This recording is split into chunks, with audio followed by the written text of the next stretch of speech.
Welcome, my amazing friends. Today's story is not just another biography. It's a journey into history, a tale of power, ambition, and destiny. This story is not just about any man. It's about one of the greatest warriors, kings, and leaders the world has ever seen. Have you ever heard of a man who conquered almost the entire known world before the age of 30? A man who never lost a battle, whose name still echoes through history after more than 2,000 years? A man who fought like a lion, ruled like a god, and inspired millions even after his death. Today, we are talking about Alexander the Great. This is not just a story. It's an experience, a lesson in courage, intelligence, and leadership. His life was filled with adventure, danger, love, war, and victory. And as we go through his journey, your English will improve, your motivation will rise, and you will feel the thrill of history like never before. So, sit back, listen carefully, and get ready to witness the making of a legend. The prophecy of a great king. Alexander was born in 356 BC in the city of Pella, the capital of Macedonia, which is in modern-day Greece. But his birth was not just an ordinary event. It was surrounded by mystery, legends, and prophecies. His father, King Philip II of Macedonia, was a strong and ambitious ruler. He had transformed Macedonia from a weak kingdom into a powerful military force. But Philip was not just looking for a son, he was looking for a successor, a king who would rule the world. Some believed she had connections to the gods. She was obsessed with one belief. Her son was destined for greatness. The night before Alexander was born, strange things happened. Olympias had a dream that a thunderbolt struck her womb, setting it on fire. Many believed this meant her child would be powerful like a god. Philip had a vision where he saw himself sealing the womb of his wife with the symbol of a lion. The priests told him, "Your son will be as fearless as a lion and rule the world." On the day Alexander was born, the temple of Artemis, the goddess of war and hunting, was burned down in Ephesus. Many believed this was a sign that a mighty force had entered the world. People started whispering, this boy was not just a prince, he was a warrior chosen by the gods. From the moment Alexander could walk, his training for greatness began. Unlike ordinary children who played with toys, he played with swords and shields. His mother told him daily, "You are not like other children. You are meant to rule." Philip wanted his son to be not only a great warrior, but also the wisest man in the world. So he brought the best teachers for him. And then came the most important moment of Alexander's childhood. He was given the greatest teacher of all time, Aristotle.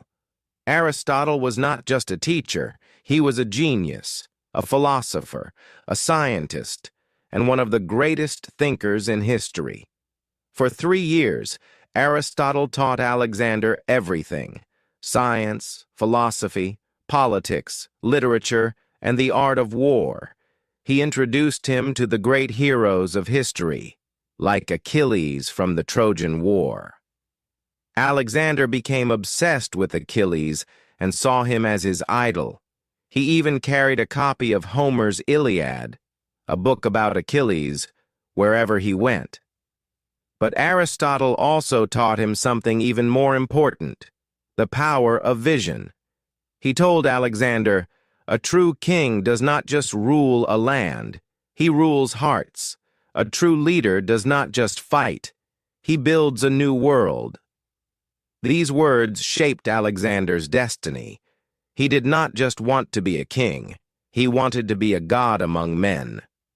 One of the most famous stories of Alexander's childhood was the story of Bucephalus, the wild horse. One day, a trader brought a huge black stallion to Philip. The horse was powerful but untamable. No one could ride him. He kicked, roared, and threw off every rider. Philip was about to send the horse away, but Alexander stepped forward. He was only 12 years old. "Let me try," he said. Everyone laughed. How could a small boy control such a wild beast? But Alexander saw something others did not.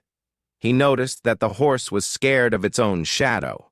So he slowly approached, turned the horse toward the sun so it couldn't see its shadow, and gently calmed it down.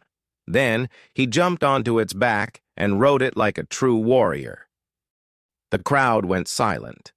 Philip, his father, was shocked. He ran to Alexander, hugged him, and said, "My son, Macedonia is too small for you. You must find a kingdom that matches your greatness." This moment proved that Alexander was not just a prince, he was a leader, a warrior, and a legend in the making. At the age of 16, Alexander was no longer just a student. He became a commander in his father's army. Philip had many enemies, and he needed a strong army. He trusted Alexander to lead men into battle, and Alexander never disappointed him. He led his troops with intelligence, courage, and strategy. While other commanders used brute force, Alexander used his mind. He studied his enemies, predicted their moves, and struck with perfect timing. The soldiers loved him. They didn't just see him as a prince. They saw him as a leader who could take them to victory. But then, everything changed. When Alexander was 20 years old, his father Philip was assassinated.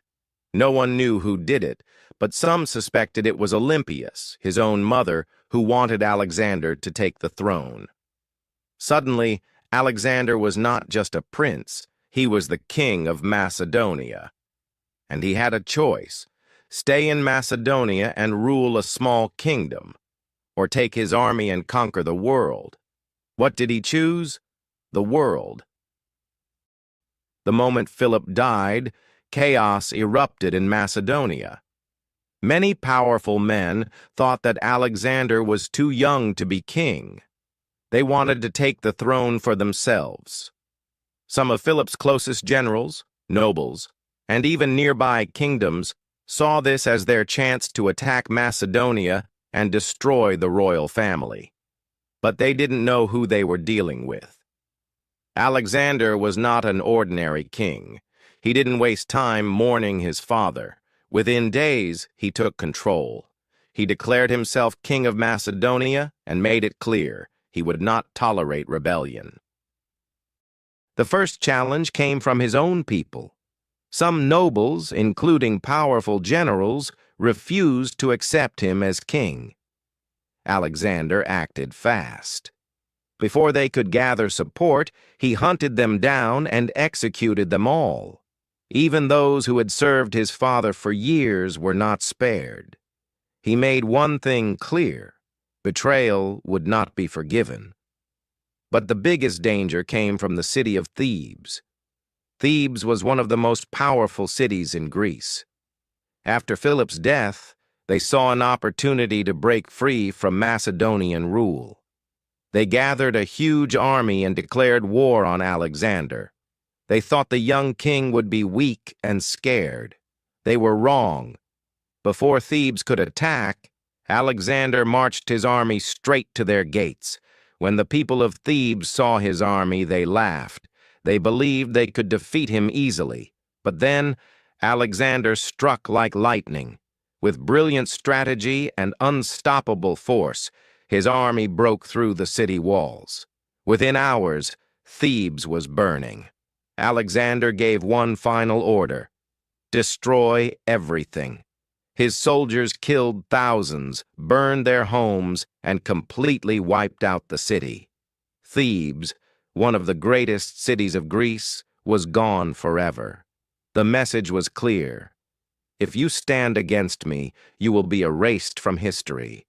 After the destruction of Thebes, every other city in Greece was terrified. Athens, Sparta, and other powerful cities immediately surrendered. They knew that Alexander was not just a king, he was a force of nature. Now, with all of Greece under his control, Alexander turned his eyes toward his true goal, conquering the world. And the first step? Persia. At that time, the Persian Empire was the most powerful kingdom in the world. For centuries, Persia had controlled huge parts of Asia, Egypt, and even parts of Europe.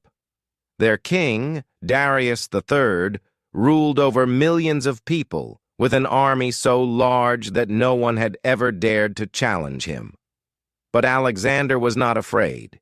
He knew that Persia was rich, powerful, and full of resources. If he could conquer it, he would become the greatest king in history. So, he gathered his army, only 35,000 men, and prepared for war. But before leaving, he did something that shocked everyone. Before sailing to Persia, Alexander did something no other general had ever done. He burned his own ships. His soldiers were confused. "Why are we burning our way back home?" they asked. Alexander stood before them and said, "We have two choices: conquer Persia and return home as kings, or die here." This was a turning point. There was no escape, no retreat. They had to win.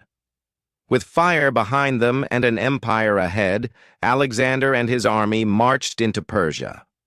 The first Persian army stood waiting for Alexander at the Granicus River. 40,000 Persian soldiers stood on the other side, ready to crush the young king. Alexander's generals were worried. "This battle is too dangerous. We should wait," they said. But Alexander laughed. "I don't wait. I win." And with that, he led his army straight into the river, charging at full speed. The Persians were shocked. No one had ever attacked like this.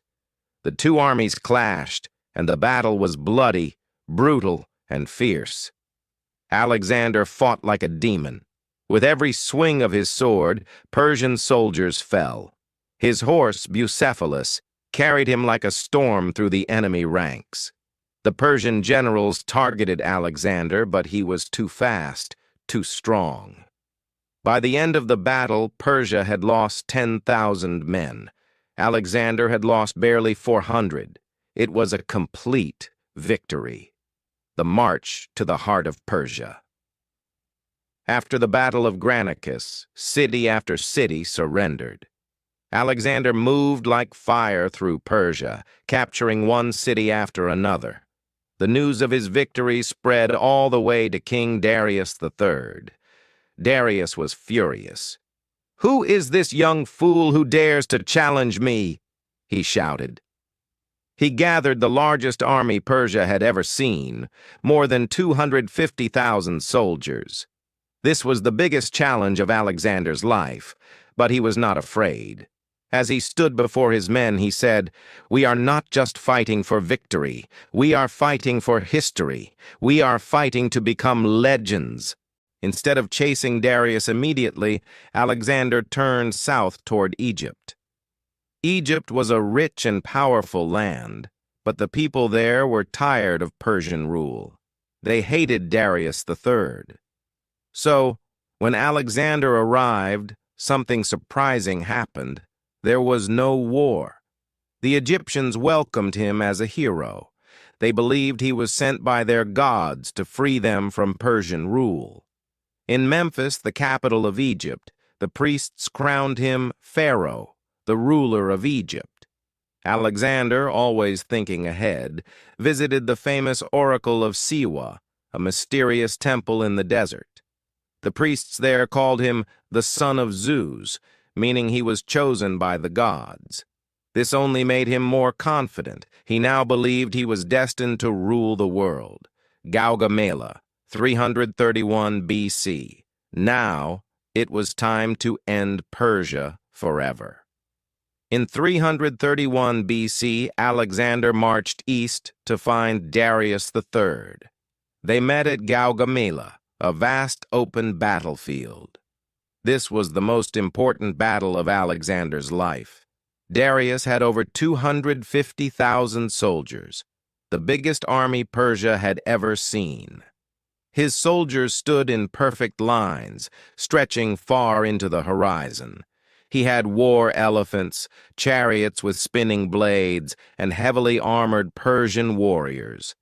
Alexander had only 47,000 men, but he had something Persia didn't: his genius. Darius believed that his massive army would crush Alexander. But Alexander had a brilliant strategy.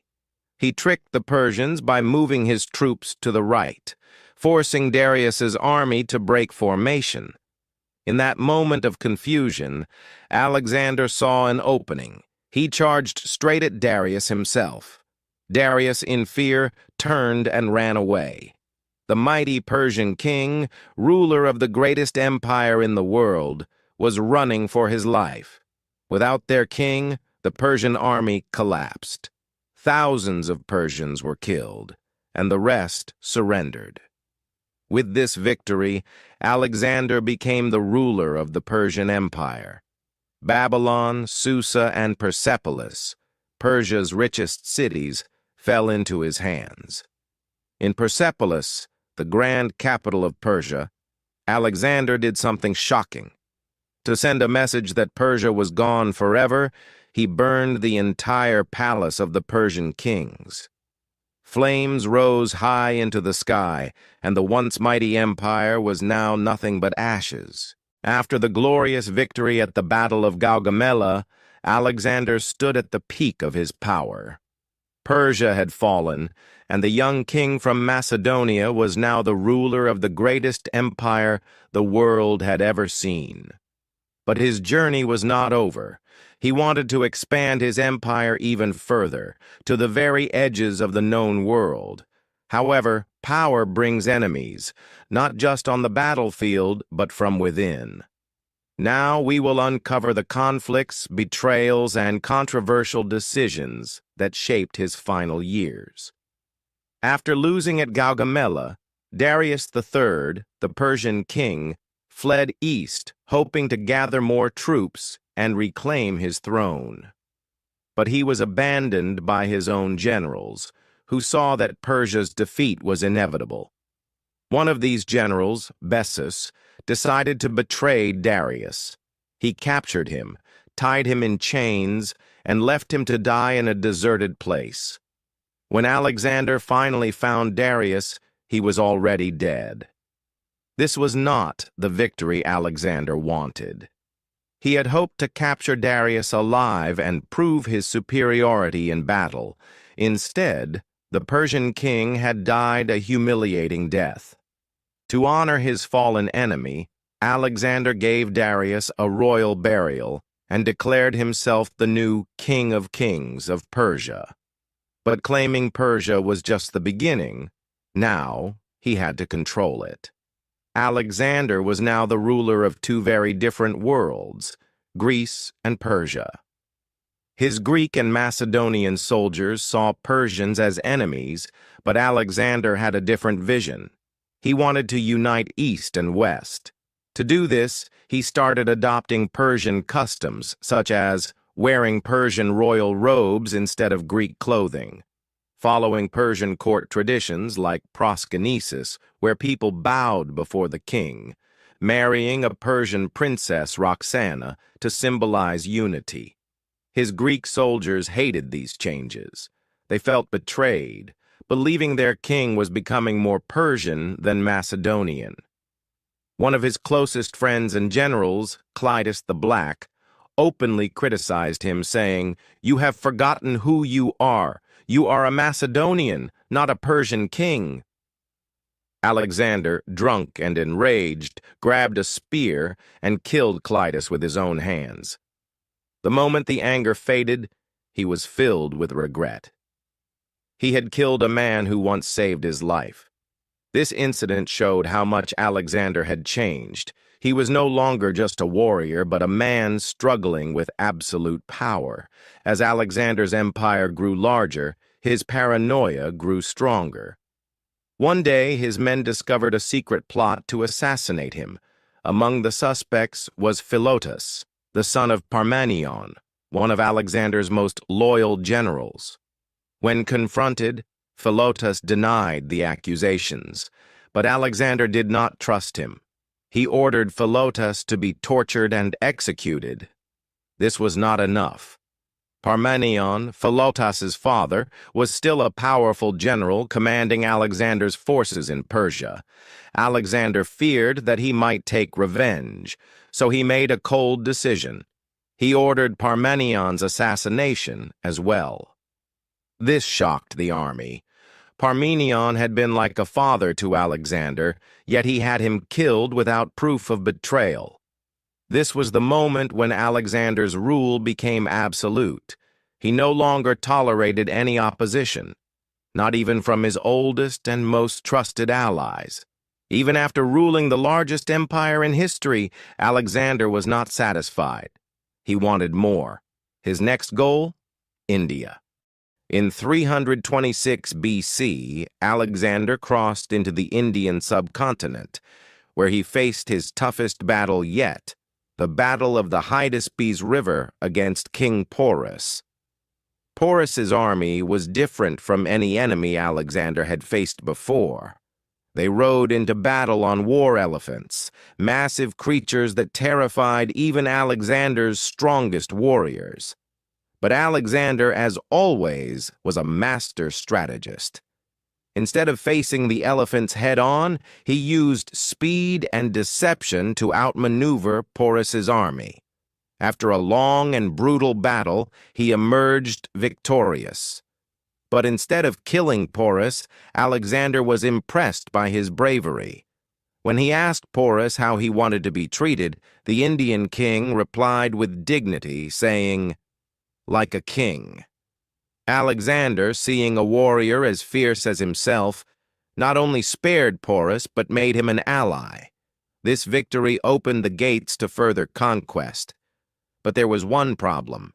His own army refused to go further. After years of war, Alexander's soldiers were exhausted. They had marched over 17,000 miles, fought in countless battles, and endured extreme conditions. When Alexander wanted to push further east, they refused. They wanted to go home. Alexander was furious. He tried convincing them with speeches, reminding them of their glory and victories. But for the first time, his words had no effect. Even the greatest leader in history could not change the will of tired men. He had no choice but to turn back. This was the first and only time Alexander faced true defeat, not from an enemy, but from his own people. On the way back to Babylon, Alexander's army suffered greatly.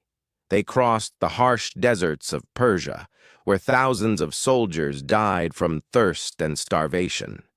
When Alexander finally returned to Babylon in 323 BC, he was not the same man. His body was weakened by years of battle. His mind was restless, knowing he had not conquered the whole world. His empire was too large, and ruling it became a bigger challenge than winning it. Then, one night, at the age of just 32, Alexander fell ill. For days he lay in bed, unable to speak. His generals gathered around him, asking, "Who will rule after you?" According to legend, Alexander whispered his final words, "To the strongest." On June 10th, 323 BC, Alexander the Great took his last breath. His death left the world in shock. No one knew who would rule next, and soon chaos erupted.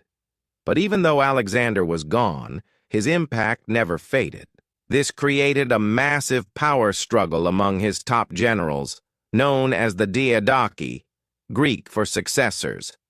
At first, they pretended to rule together, but deep down, Each general wanted absolute power. Soon the empire broke into pieces, leading to years of brutal wars. The empire was eventually divided into 4 major kingdoms, ruled by his generals. 1. Ptolemy I took Egypt and started the Ptolemaic dynasty, which lasted for 300 years. 2nd Seleucus I controlled Persia and parts of India, forming the Seleucid Empire. 3rd Antigonus I ruled Greece and Macedonia, but his kingdom didn't last long. 4th Lysimachus took Thrace, modern-day Turkey, but his rule was short-lived. Alexander's dream of a united empire was gone, but his influence was far from over. Even though his empire was divided, one thing remained: his vision of spreading Greek culture. This era is known as the Hellenistic period, where Greek ideas, language, and customs mixed with local cultures across the world. Some of his greatest contributions include: 1. The Greek language became a global language before Alexander. Greek was mostly spoken in Greece. After his conquests, Greek became the international language of trade, politics, and learning. Even centuries later, Greek was used to write the New Testament of the Bible. 2. The city of Alexandria, a center of knowledge. One of Alexander's greatest ideas was building new cities in the lands he conquered. The most famous was Alexandria in Egypt, which became the intellectual and cultural capital of the ancient world. It had the largest library in history, the Library of Alexandria, where scholars from all over the world studied science, philosophy, medicine, and literature. 3. The influence on science and mathematics. Alexander's empire connected the East and West, leading to major scientific advancements. Famous Greek scientists like Archimedes, Euclid, and Hipparchus made discoveries that still affect us today. Euclid's Elements became the foundation of modern geometry. 4. The spread of Greek art and architecture. Greek-style temples, statues, and theaters were built across the empire. Even in India, Greek art influenced Buddhist sculptures, Gandhara art. Alexander never forced people to abandon their cultures, but he introduced Greek ideas everywhere he went. Alexander became a role model for many great leaders throughout history. Julius Caesar, Rome, 100 to 44 BC. The most famous Roman leader, Julius Caesar, admired Alexander. When he was young, he cried after seeing a statue of Alexander, saying, "At my age, Alexander had already conquered the world, and I have done nothing." Caesar later used Alexander's strategies to expand the Roman Empire. Napoleon Bonaparte, France, 1769 to 1821. The French emperor studied Alexander's battles and used his tactics to win wars. Napoleon even said, "Alexander was the greatest general who ever lived." Modern military schools. Today, Alexander's strategies are still studied in military academies around the world, including West Point, USA, and Sandhurst, UK. Even though Alexander was one of the greatest leaders in history, he was also a controversial figure. Reasons he was a hero. He never lost a battle in his life. He spread Greek knowledge and culture across the world. He treated defeated enemies with respect, like King Porus in India. He had a vision of unity between East and West by marrying Persian and Indian women. Reasons he was a villain. He killed thousands of innocent people in his conquests. He executed his own friends and generals when he suspected betrayal. He became more paranoid and ruthless in his later years. Was he a hero or a villain? That depends on how you see him. But one thing is clear: his impact on history is unmatched. Alexander's death is still a mystery. Historians have different theories. Natural illness, typhoid fever, or malaria. He had high fever and severe pain. Poisoning. Some believe he was poisoned by his own generals who feared his growing power. Autoimmune disease. Some modern doctors think he had Guillain-Barré syndrome, which paralyzed him before death. No one knows the truth. But what we do know is that his legend never died. Alexander died young, but his story still teaches us powerful lessons. Dream big. He was just a boy from a small kingdom, but he believed he could rule the world, never give up. He faced impossible challenges, but he always found a way to win. Be open to new ideas. He respected different cultures and learned from them. Power comes with responsibility. His downfall came when he let power consume him. He was not perfect. No one is. But his name will live forever. Even 2,300 years after his death, Alexander the Great is still remembered. His cities still exist. Alexandria in Egypt, Kandahar in Afghanistan. His military tactics are still studied. His influence shaped the world we live in today. Many conquerors came after him, but none left a legacy as powerful as his. That is why he is called Alexander the Great. Alexander's story is not just about war, it's about ambition, leadership, and the power of dreams. If a young boy from Macedonia could conquer the world, then you, too, can achieve great things. Dare to dream, dare to fight for your goals, and most importantly, never give up. Because history remembers those who dare to be great.